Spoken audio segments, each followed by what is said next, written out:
વધ્યો છે વ્યાજખોરોનો ત્રાસ, યુવકની આત્મહત્યા। સુરતના સલાબતપુરા વિસ્તારની આ ઘટના છે, જ્યાં વ્યાજખોરો ધમકી આપતો હોવાનો આક્ષેપ થઈ રહ્યો છે। પરિવાર દ્વારા વ્યાજખોર પર લગાવવામાં આવ્યા છે આક્ષેપ। કંટાળીને યુવકે આત્મહત્યા કરી તેવું પરિવારજનોનું કહેવું છે।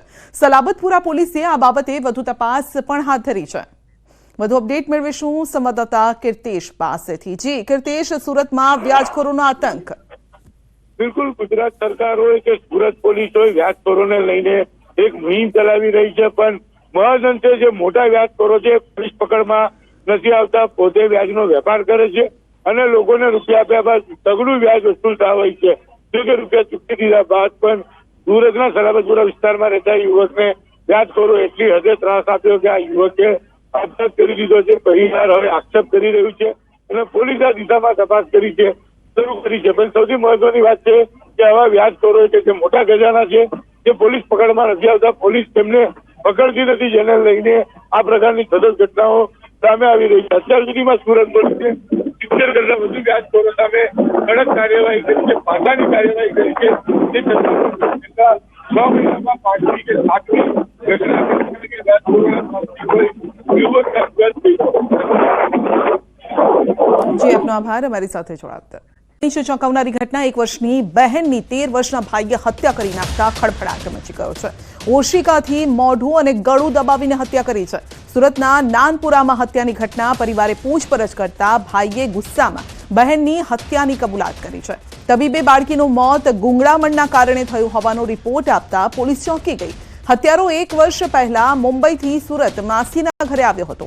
1 વર્ષીય દીકરી રડારડ કરતી હોવાથી માસી ભાઈએ કંટાળી ગયો હતો તે અને તેના કારણે જ તેણે બહેનની હત્યા કરી। તો રાજકોટમાં ડીએપી ખાતરમાંથી નીકળ્યા છે કાંકરા અને પથ્થર। રાજપરાના ખેડૂતે ખરીદ્યું હતું ખાતર અને ખેડૂતે 2700 રૂપિયાની 2 થેલી લીધી હતી।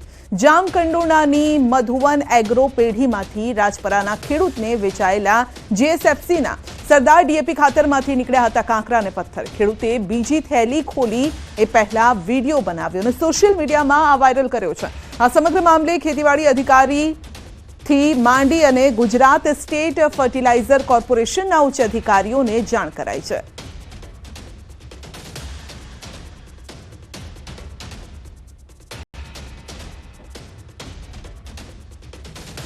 કનોણાથી 2 થેલી ડીએપી મધુવન એગ્રોમાંથી લીધેલ છે। વાડી આવીને ખોલી તો એમાંથી નીકળ્યા કાંકરા, બરાબર છે। મેં ભાઈને ફોન કર્યો, ભાઈ તમારી થેલીમાંથી કાંકરા નીકળ્યા છે, આનું શું કરાય?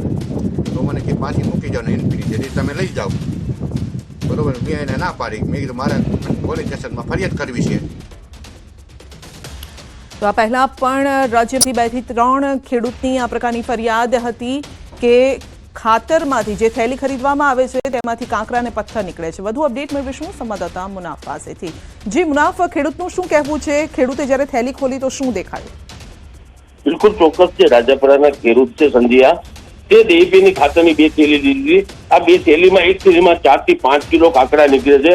સરદાર ડેપોમાંથી ખાતર ખરીદ્યું હતું અને આ બિયારણના ભાવ અત્યારે જે વધતા હોય તેને લઈને ખેડૂતો જે 16 કિલોમીટર દૂરથી રાજપરા ગામથી જે જામકંડોરામાં જે મધુવન એગ્રો છે તેની પાસે જે ખાતરની 2 થેલી લીધી તેમાંથી 4 થી 5 કિલો કાંકરા નીકળ્યા હતા અને કાંકરા નીકળતા જ તેને ફરિયાદ કરી, છતાં દુકાનદાર એવું કહે છે કે ભાઈ તમને માલ બદલાવી આપું, એવી રીતે અત્યારે કહી રહ્યો છે। પણ સેમ્પલ છે બાકીના જે જથ્થો છે વેચવાનો આદેશ બી હાલ તો બંધ કરવામાં આવ્યો છે। કે બીજી બાજુ વાત કરી કે ભીખાભાઈ વાસણી ખાતરને લેવા ગયા હતા ત્યારે 2700 રૂપિયાની 2 થેલી લીધી હતી અને ઘરે જઈને એક થેલી ખોલતા તેમાંથી કાંકરા અને પથ્થર નીકળ્યા હતા। એગ્રો એજન્સીમાં ફોન કરતા એગ્રો એજન્સી સંચાલકે ખાતર બદલાવી દેવાનું કહ્યું હતું।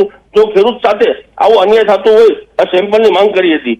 બીજી બાજુ વાત કરીએ, થેલી ખોલી પહેલા વિડીયો બનાવી અને સોશિયલ મીડિયામાં તેને વાયરલ કર્યો હતો। આ જે ભીખાભાઈ છે તે મામલે ખેતીવાડી અધિકારીને ફરિયાદ બી કરી છે, તેમજ મામલતદારને ફરિયાદ કરી છે હાલ। જી આપ અમારી સાથે જોડાયેલા રહેશો અને ખબરની પણ આપણે વાત કરીશું। આ તો ખાતરમાં કાંકરા નીકળ્યા છે તેની આપણે વાત કરી છે।